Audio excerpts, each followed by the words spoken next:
Salut à toi, j'espère que tu vas bien. Aujourd'hui, on va parler d'un sujet qui concerne absolument tout le monde. Oui, même toi qui as 40 balais, mais persuadé que tu as encore 20 ans dans le disque dur. Bon, soyons clairs tout de suite, je ne suis pas clairement le genre de gars zen qui se lève à 5 h du matin pour méditer et ensuite aller boire une mixture de plantes vertes concoctée par une sorcière. Je bosse de nuit, je mange parfois des trucs dont je ne préfère pas connaître les ingrédients. Donc voilà, niveau exemple de vie saine, on repassera. Et quelque part, ça tombe bien, parce que cette vidéo, c'est pas un tuto pour devenir une machine de longévité parfaite. Pas de crème miracle, pas de pilule magique, juste 5 vraies clés, simples, naturelles et efficaces pour rester en forme, alerte et pas complètement éclaté quand tu arriveras à 50 piges. Il est vrai qu'à l'heure actuelle, on nous bassine tout le temps avec le sport. Il faut faire 10 000 pas par jour, bouger c'est la vie, etc., etc. Mais soyons clairs, tout le monde ne souhaite pas faire du sport. Certains veulent juste survivre à leur journée, rentrer chez eux et pas forcément faire des burpees à 22 h avec une appli qui leur crie dans les oreilles. Je peux les comprendre. Et c'est pareil pour moi, il y a des jours, je n'ai vraiment envie de rien faire. Et pourtant, bouger son corps, c'est bien plus qu'un plan pour se remettre en forme avant l'été. C'est littéralement ton antidote naturel contre le vieillissement, la fatigue, la mauvaise humeur et les fringales incontrôlables. Et même si l'activité physique peut paraître lourdingue, ce que je peux comprendre, il faut voir le mouvement comme un carburant. Ton corps, il a été conçu pour bouger, pas pour rester vissé 9 heures d'affilée sur une chaise de bureau, puis revissé sur le canapé toute la soirée avec une main dans un paquet de chips et l'autre sur la télécommande. Quand tu bouges, et même un peu, ton système lymphatique s'active. Pour faire simple, c'est le camion de poubelle de ton organisme. Il passe ramasser les déchets, les toxines et tout ce qui traîne. C'est nettoyage complet et vidage des ordures assuré. Merci chauffeur. Concernant ton cœur, lui, il pompe plus fort, ce qui booste l'oxygène dans ton sang et donne un coup d'éclat à ton visage. Le fameux effet glow naturel qu'aucune crème arrive à imiter. Et ton cerveau, lui, il se régale. Dopamine, sérotonine, endorphine, tous les petits messagers du bonheur sont lâchés. Et concernant ton métabolisme, il s'active. Traduction, tu digères mieux, tu dors mieux, tu gères mieux ton stress et tu as moins envie de vider le placard à biscuits. Et à l'inverse, si tu ne bouges pas, tu le sens direct. Ton énergie est en chute libre et pas besoin de courir un marathon pour être crevé. Il suffit de ne pas bouger du tout. Ironique, non? Tu t'économises et au final, t'es complètement KO. Ton moral, lui, il fait la gueule. Ton corps commence à grincer, dos raide, nuque tendue, digestion en galère, jambes lourdes et j'en passe. Et ton teint, surtout si t'es fumeur, commence à devenir triste. Et là, pas besoin d'être dermatologue pour voir que ta peau manque de vitalité. Quand le sang circule moins, le visage devient terne et fatigué. Mais la bonne nouvelle, c'est que t'as pas besoin de suer sang et eau pour en récolter les bienfaits. Pas besoin de s'infliger 1 heure de cardio en salle sous les néons. L'idée, c'est de ramener du mouvement dans ta journée, naturellement, joyeusement, et tout ça sans pression. Et voici quelques idées simples que tu peux mettre en pratique. Par exemple, marcher 20 minutes après le déjeuner et éviter le coup de barre de 14 h, c'est mieux. Faire quelques squats ou étirements le matin pendant que le café est en train de couler dans la cafetière. Ou alors prendre les escaliers plutôt que l'ascenseur, et même si ça fait 4 étages. T'étirer longuement au réveil comme un chat qui se réveille d'une sieste royale. Le plus important, c'est de choisir une activité qui te fait du bien. Marche, yoga, vélo, natation, boxe, trampoline, jardinage, roller, bref, on s'en fout. Tout est bon à prendre tant que tu bouges ton corps. Le mouvement, c'est pas une clé de santé. Faut voir ça comme une clé de vitalité. C'est ce qui te redonne le peps, la confiance et l'envie de te regarder dans le miroir et de te dire « Ok, j'ai une bonne tête aujourd'hui ». Et tu verras, ton corps te dira merci et ton cerveau aussi. Alors c'est vrai que bien manger, faire du sport, boire des mixtures de plantes vertes concoctées par des sorcières et manger plein de graines bizarres au nom imprononçable, c'est super bien pour l'organisme. Pendant ce temps-là, on néglige un point, le vrai super pouvoir anti-âge qui dort tranquillement dans un coin, sous-estimé, presque oublié, je parle du sommeil. Ce truc qu'on a tendance à repousser tous les soirs, tu sais, quand tu te dis « Allez, encore un épisode, juste un dernier, et promis, j'arrête ».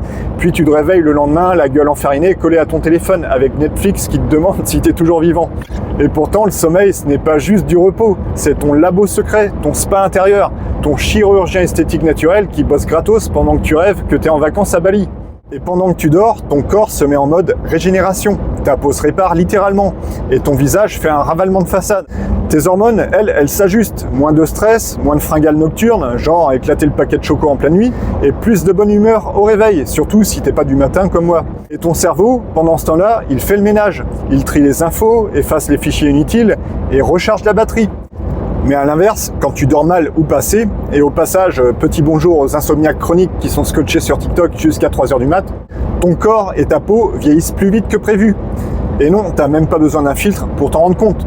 Le teint est terne, les traits tirés, les ridules qui s'invitent sans prévenir, t'as l'air fatigué même quand tu viens de te lever. Tu récupères de moins en moins bien, une soirée un peu trop longue, un repas un peu trop lourd, une nuit écourtée, et t'as l'impression d'avoir été percuté par un train. Là où avant tu rebondissais en 24 heures. Maintenant, il te faut 3 jours pour t'en remettre. Et encore, ton humeur, elle est en dents de scie. Tu t'énerves pour des broutilles, tu n'as plus de patience et le moindre grain de sable te transforme en volcan. Mais la bonne nouvelle, c'est que c'est réversible et t'as pas besoin d'un matelas mémoire de forme à 4000 €. Juste une routine simple à appliquer, même si t'es du genre à détester les routines, un peu comme moi. D'abord, faut essayer de se coucher à la même heure tous les soirs, si possible. Ensuite, éteindre tous les écrans au moins 1 heure avant d'aller se coucher. Et même ton téléphone, range-le loin du lit, ou alors dans une autre pièce, si tu veux. Et résiste à l'envie d'aller scroller jusqu'à 2 heures du mat. Faut également dormir dans le noir total. Pas de veilleuse, pas de lumière, pas d'éclairage de rue qui filtre à travers les rideaux. Et si t'as pas de volet, investis dans des rideaux occultants ou un bon masque de sommeil. Ton cerveau, il a besoin d'obscurité pour sécréter de la mélatonine, l'hormone du sommeil réparateur. Et pense aussi à baisser un peu la température de ta chambre. Tu dors mieux dans une pièce fraîche, idéalement entre 16 et 19 degrés. Pas besoin de transformer ta chambre en sauna, au contraire. Et ton objectif, c'est de viser 7 à 9 heures de vrai sommeil. Le bon, le profond, celui où tu ne te réveilles pas en sursaut parce que tu as rêvé que tu étais encore en train de faire des courses en pyjama. Et ce n'est pas juste dormir, c'est de bien dormir, comme si ta vie en dépendait. Et le meilleur dans tout ça, c'est que c'est gratuit. 0 abonnement mensuel et 0 pilule magique. Le sommeil, c'est ton élixir. Et moi aussi, j'essaye de l'écouter, même si c'est parfois compliqué avec mon rythme de travail. Est-ce que tu as déjà entendu cette phrase ? Tu es ce que tu manges, mais la réalité, elle est encore plus subtile que ça. Tu es ce que tu consommes, ce que tu digères et surtout ce que tes cellules arrivent à utiliser. Et ce n'est pas seulement ce que tu manges qui compte, c'est ce que ton corps assimile réellement, transforme et utilise pour fonctionner, se réparer et se défendre. Et chaque aliment que tu mets dans ton organisme est bien plus qu'un simple carburant. C'est un message biologique, un signal que ton corps interprète. Cela peut être un message de vitalité et de régénération cellulaire, au contraire, un message de vieillissement prématuré et d'inflammation silencieuse. Alors si tu veux vraiment nourrir tes cellules, mise sur le bon matériau, celui qui envoie des signaux de régénération, de vitalité et pas des alertes de détresse au foie et à la peau. Parce que ton corps, ce n'est pas une décharge, c'est un système ultra sophistiqué, alors autant lui donner des infos qu'il peut vraiment utiliser. J'ai fait une petite liste des indispensables pour garder tes cellules au max. Je te l'accorde, c'est pas les plus sexy. Premièrement, les fruits et les baies antioxydants, myrtilles, framboises, mûres, ce sont des molécules complexes qui neutralisent les radicaux libres. En gros, ils évitent à tes cellules de rouiller prématurément, c'est comme un anti-corrosion naturel. Deuxièmement, les bonnes graisses et oméga 3, saumon, maquereau, graines de lin, noix, ce sont des essentiels pour la structure de tes membranes cellulaires et pour calmer l'inflammation. En termes simples, ils gardent ton cerveau vif et le cœur solide. Et troisièmement, les légumes verts et feuillus, épinards, brocolis, riches en fibres et micronutriments, ils nourrissent ton microbiote et facilitent l'élimination des toxines. Faut penser à eux comme un bon service de nettoyage interne. En résumé, mange le plus possible sainement, pas juste pour te péter la panse. Et pose-toi une seule question avant de manger. Est-ce que cet aliment que je m'apprête à manger va aider mon organisme ou lui compliquer la tâche ? Plus c'est coloré, vivant et brut dans ton assiette, et moins tu as l'air de ressembler à quelqu'un qui recharge son organisme avec des biscuits industriels. Parce que oui, ton corps, il ne se construit pas avec des trucs qui ont une date de péremption en 2031. Le stress, en soi, c'est pas le méchant de l'histoire.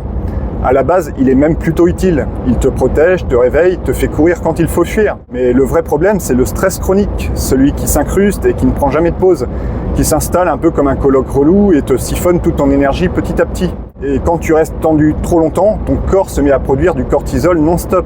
Le cortisol, c'est utile en cas de vrai danger immédiat, genre fuir un lion. Mais quand ça tourne en boucle, ton corps réagit comme s'il gérait une menace invisible H24, 7 jours sur 7. Alors pas étonnant qu'il finisse par saturer. Et les dégâts ne se font pas attendre. Ton système immunitaire diminue, ta tension artérielle grimpe sans raison valable, ton sommeil se fragmente, se raccourcit et ne fait plus vraiment son job. Ton cerveau fatigue et la mémoire à court terme en prend un coup. Et concernant la régénération cellulaire, elle ralentit sérieusement la cadence. En résumé, tu te détériores en mode silencieux, un peu comme si chaque jour tu laissais un moteur tourner au ralenti jusqu'à l'usure complète. Et heureusement, le stress, c'est pas une fatalité. Tu peux apprendre à le maîtriser. Tu peux le diminuer, voire l'éteindre. Un peu comme une alarme interne devenue trop bruyante. Alors j'ai fait une liste de quelques techniques simples mais super efficaces qui peuvent te permettre de diminuer ton stress. Premièrement, c'est la respiration consciente. Inspire 5 secondes, expire 5 secondes, voire tu fais ça pendant 3 à 5 minutes.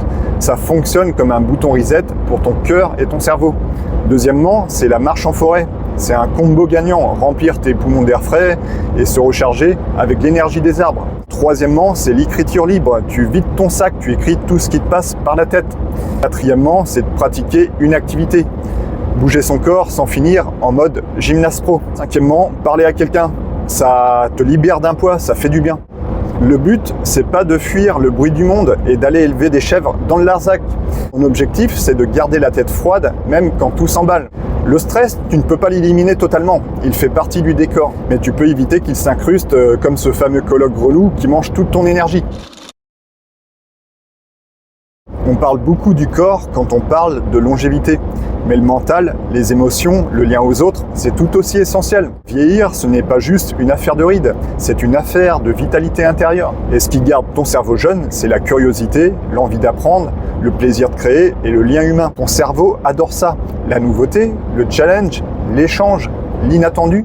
Et à chaque fois que tu apprends quelque chose de nouveau, que tu sors de ta routine, que tu ris avec quelqu'un, tu crées et tu renforces des connexions neuronales. Voilà comment t'y mettre concrètement. Des actions simples à tester dès maintenant. Apprends une nouvelle langue, même quelques mots chaque jour. Lis, écris, crée du contenu sur Internet, stimule ton imagination. Entoure-toi de gens variés, des jeunes, des vieux, des passionnés, des curieux. Ce n'est pas juste du développement personnel, c'est de la neuroplasticité en action. Autrement dit, ton cerveau n'est pas figé comme du béton. Il évolue, il apprend, il se réorganise toute sa vie. Chaque fois que tu respires, que tu changes une habitude, tu renforces de nouvelles connexions dans ton cerveau. Tu lui apprends à réagir autrement. C'est comme réécrire un logiciel, sauf que le programme, c'est toi. Vieillir, ce n'est pas le problème. Le vrai souci, à mes yeux, c'est quand t'as plus une goutte d'énergie, plus d'envie, plus d'étincelle. Quand t'es là, genre fonctionnel, mais que ta batterie interne est à 1%. Alors rallume ce feu, change de décor, fais bouger les choses, parce que rester vivant et en forme, c'est pas automatique, c'est un vrai choix.